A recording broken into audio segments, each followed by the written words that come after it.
Always on an operation you'd see the attack coming up and the odd plane going down in flames, but you never gave it a thought, even though you came back and there was empty beds and empty spaces, you still carried on.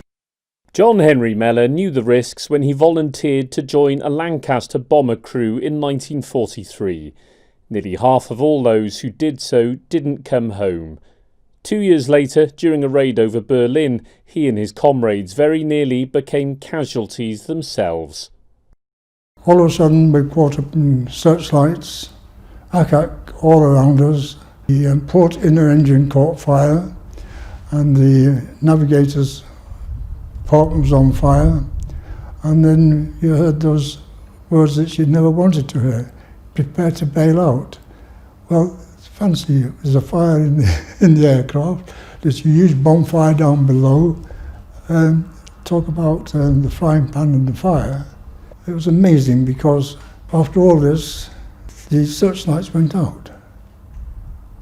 And we managed to get the fire out in the navigation department, and the ACAC stopped, and the pilot said, resume your seats. Against the odds, John and his crew made it home safely. They carried on flying missions. 2 of every 3 bombs dropped on Hitler's Germany were delivered by Lancasters. After the war, he married sweetheart Barbara and became a police officer. Now at the age of 95, he's published a life memoir, a book with a clear message for younger readers. I think it's absolutely essential, really.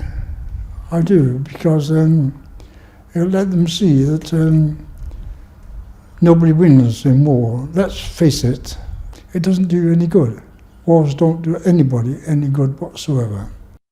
John's already finished his 2nd book, a look back at his time in the Met Police.